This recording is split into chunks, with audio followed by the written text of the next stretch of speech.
दोस्तों आज की इस वीडियो में हम लोग बोडमास नियम को एकदम अच्छे से समझेंगे क्योंकि इस प्रकार के सवाल बोडमास नियम से ही लगेगा।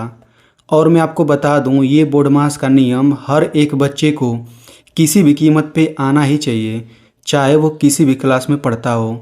क्योंकि ये नियम ऐसा है जो पूरे गणित में हर एक चैप्टर के सवाल लगाते समय लगता ही है। अगर आप इस नियम को नहीं समझेंगे तो आप अपना ही नुकसान करेंगे, ये मैं अच्छे से जानता हूँ। और अगर आप गणित में कमज़ोर हैं तब तो आप ज़रूर देखिए, नहीं तो आपको गणित विषय हमेशा कठिन लगेगा। तो चलिए इस वीडियो को शुरू करते हैं। तो देखिए हम लोग इस वीडियो में इस प्रकार के सवालों को हल करना सीखेंगे, ठीक है। और इनको हल करने के लिए हम लोग बोडमास नियम का यूज करेंगे, ठीक है ना। और जिनको बोडमास नियम आता है, ये होमवर्क है इस वीडियो का, तो आप लोग इसको हल करके इसका आंसर कमेंट में लिख दीजिएगा, ठीक है। और जिन्हें नहीं आता ये हल करना तो भाई आप इस वीडियो को देखिए, ये बहुत अच्छे से आपको समझ आ जाएगा, ठीक है ना। तो देखिए जैसे मान लीजिए अगर मैं आपसे सवाल पूछूं कि इसको हल करके बताइए क्या आंसर आएगा। पहली बात, इनको हल करके एक संख्या आंसर आता है, ठीक है। तो अगर मैं किसी से पूछूंगा और जिनको बोडमास नियम नहीं पता तो वो भाई यहाँ पे देखेंगे ना कि गुणा भी है, प्लस भी है, भाग भी है, घटाना भी है। तो सबसे पहले क्या करें, सबसे पहले भाग करें कि सबसे पहले गुणा करें, कन्फ्यूजन बना रहेगा, कन्फ्यूजन, ठीक है। उसी कन्फ्यूजन को दूर करने के लिए ये बोडमास नियम बना है, ठीक है।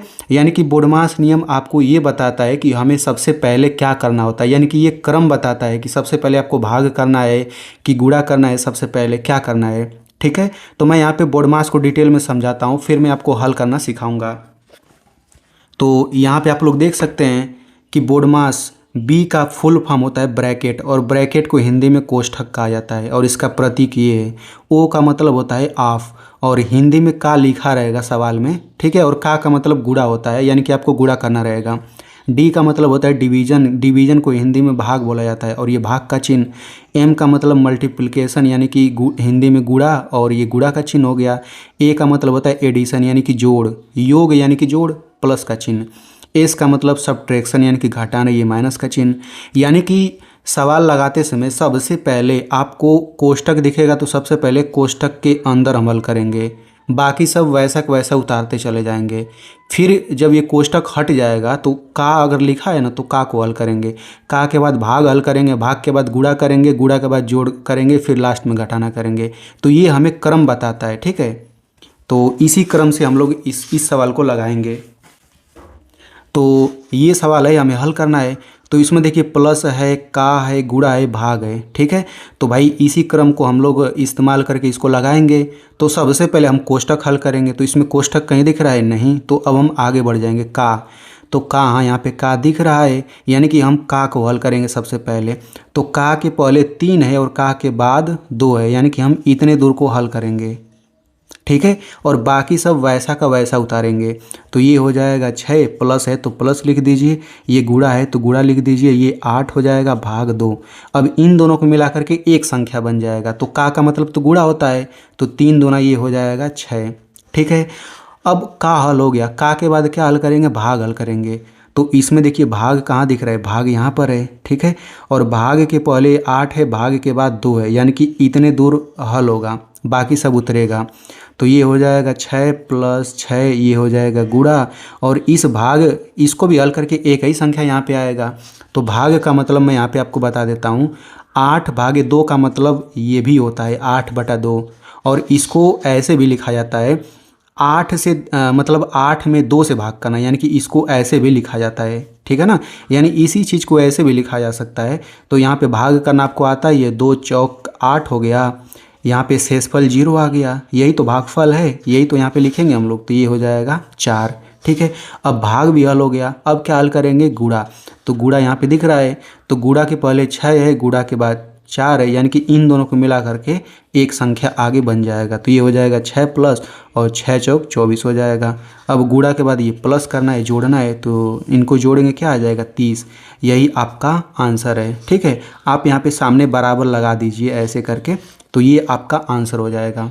तो आप देख सकते हैं कि बहुत ही आसान है, ठीक है। बस आपको क्रम से करते चले जाना है। चलिए इसको हल करते हैं। तो देखिए सबसे पहले हमें कोष्ठक को हल करना है, ठीक है ना। इस कोष्टक वाले को बहुत ही अच्छे से समझ लीजिए, ठीक है ना, क्योंकि हर जगह आपको कोष्टक देखने को मिल जाता है। तो देखिए यहाँ पर कोष्टक है, यहाँ पे कोष्टक है और कोष्टक के अंदर इतना कुछ लिखा है, ठीक है। तो हम क्या करेंगे, बाकी सब उतारते चले जाएंगे और सबसे पहले कोष्टक के अंदर आपका का भी आ सकता है, भाग आ सकता है, ये सब आ सकता है कोष्टक के अंदर। तो कोष्टक के अंदर हम सबसे पहले हल करेंगे और किस क्रम से हल करेंगे, सबसे पहले कोष्टक के अंदर का दिखेगा तो का हल करेंगे, का के बाद भाग हल करेंगे, फिर ये यानी कि ध्यान दीजिए, अगर कोष्टक आ जाएगा तो हम क्या करेंगे, सबसे पहले कोष्टक के अंदर हल करेंगे। जब कोष्टक के अंदर एक संख्या आ जाएगा इस प्रकार से, तो फिर हम कोष्टक को हटा देंगे और कोष्टक हटते ही फिर बिल्कुल यही क्रम चलेगा, पहले का भाग ऐसे। यानी कि सिंपल बात हम समझिए, कोष्टक के अंदर यही क्रम चलेगा, कोष्टक हट जाएगा तभी यही क्रम चलेगा, ठीक है। तो चलिए इसको हल करते हैं। तो बाकी सब उतारिए, पहले कोष्टक के अंदर यहाँ पे प्लस है, यहाँ पे भाग है, तो पहले कोष्टक के अंदर का हल करेंगे, का तो है नहीं, फिर हम भाग हल करेंगे तो भाग तो है, तो पहले भाग हल कर लीजिए।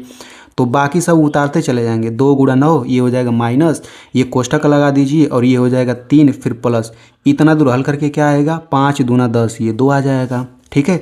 अब बाकी सब उतारिए, कोष्टक के अंदर ये जुड़ जाएगा तो ये हो जाएगा 2 गुणा 9 माइनस, अब जोड़ करके क्या आएगा, 5 आएगा। तो कोष्टक के अंदर अकेला संख्या हो गया कि नहीं, तो हम डायरेक्ट कोष्टक हटा सकते हैं। अब जब इसमें कोष्टक हट गया तो सबसे पहले का हल करेंगे, तो का कहीं दिख रहा है नहीं, का के बाद भाग हल करेंगे, भाग भी नहीं दिख रहा है, भाग के बाद गुणा हल करेंगे, हाँ गुणा तो दिख रहा है तो गुणा कर लीजिए। तो 2 9 18 हो गया, फिर ये -5। अब गुणा के बाद प्लस हल करेंगे, तो जोड़ तो है नहीं, घटाना है, तो घटाना हल करेंगे तो ये आपका हो जाएगा 13 और यही आपका क्या हो जाएगा, आंसर हो जाएगा। अब चलिए इसको हल करते हैं, ये देखने में भले ही छोटा लेकिन बहुत ही महत्वपूर्ण है, ठीक है। तो इसको कैसे हल करेंगे, सबसे पहले कोष्टक बोला गया हल करने के लिए, तो कोष्टक के अंदर केवल 2 ही संख्या है और गुणा करना है, तो ये हो जाएगा 13 माइनस 8 दूना 16, तो 16 अकेला संख्या है तो कोष्टक डायरेक्ट हटा सकते हैं, फिर ये हो जाएगा +3 और ये हो जाएगा -5, ठीक है। इसमें ज़रा आप लोग ध्यान से देखिए, इसमें केवल आपको प्लस माइनस दिख रहा है, केवल प्लस माइनस, ये सब कुछ नहीं दिख रहा। तो अब इस बात को हमेशा याद रखिएगा पूरे गणित में कि जब भी आपको 4 संख्या, 3 संख्या, चाहे 5 संख्या, चाहे 100 संख्या, कितना भी संख्या लिखा हो और केवल प्लस माइनस का चिन्ह हो, तो उनको हल करने का केवल एक सिंपल सा रूल हम लगाते हैं। कौन सा रूल लगाते हैं, इसमें धनात्मक संख्या को जोड़ लेंगे, फिर ऋणात्मक को जोड़ लेंगे। तो धनात्मक संख्या को जोड़िए, तो जिस संख्या के पहले प्लस है वो धनात्मक है, तो देखिए 3 के पहले प्लस है तो ये धनात्मक संख्या हो गया, 13 के पहले कुछ नहीं है तो प्लस ही माना जाएगा, किसी भी संख्या के पहले कुछ ना हो तो प्लस माना जाता है, तो ये भी धनात्मक संख्या हो गया। तो इसमें जो जो धनात्मक है उनको जोड़ के हम शुरू में लिखेंगे, तो 13 3 ये हो जाएगा 16। चूँकि हमने धनात्मक को जोड़ा है तो इसके पहले धन लिखेंगे, तो धन लिखे या न लिखें बात एक ही है, क्योंकि नहीं लिखेंगे तभी धन छुपा ही रहता है।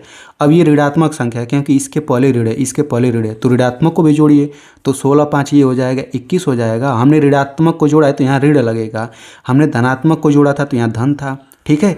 अब इतना कर लेने के बाद हम क्या करेंगे, अब घटा लेंगे सिंपल, तो 16 में से 21 घटाएंगे तो ये आपका आ जाएगा -5, यही आपका आंसर है। यहाँ पे मैं आपको समझा देता हूँ, मान लीजिए अगर 21 में से 16 घटाना रहता तब तो केवल 5 आता, क्योंकि बड़ी में से छोटी घटा रहे हैं, लेकिन जब छोटी में से बड़ी घटाएंगे तो 5 ही आएगा, लेकिन माइनस लगा देंगे। हमेशा याद रखिएगा, छोटी में से बड़ी संख्या घटाएंगे तो माइनस में आंसर आता है। तो इस प्रकार से आप ये भी समझ गए होंगे। बस ये लास्ट सवाल देख लीजिए, उसके बाद मैं आपको होमवर्क दे देता हूँ, ठीक है। तो इसमें देखिए केवल माइनस प्लस आपको दिख रहा है, तो बिल्कुल वही काम करिए, धनात्मक संख्या खोज के शुरू में जोड़ लीजिए। तो देखिए ये धनात्मक है, ये धनात्मक है, इनको जोड़िए तो 18 2 20 हो जाएगा। इसके पहले प्लस लिखें या न लिखें छुपा ही रहता है। अब ऋणात्मक संख्या को जोड़ के बाद में लिखिए, तो 6 3 9 9 4 13, हमने ऋणात्मक को जोड़ा है तो उसके पहले माइनस आ जाएगा। अब इसको घटाएंगे तो ये आपका कितना आ जाएगा, 7 आ जाएगा, और यही आपका आंसर है, ठीक है। अब यहाँ पे ये जो सवाल है आप इसको हल करके इसका आंसर कमेंट में मुझे ज़रूर बताइए। और मैं आपसे रिक्वेस्ट करूंगा कि मैंने आपको इतने सरल तरीके से समझा दिया है तो आप मेरी मेहनत के लिए इस वीडियो को एक लाइक कर दीजिए और इस वीडियो को अपने दोस्तों में ज़रूर शेयर करिए, क्योंकि उसको भी फ़ायदा हो जाएगा।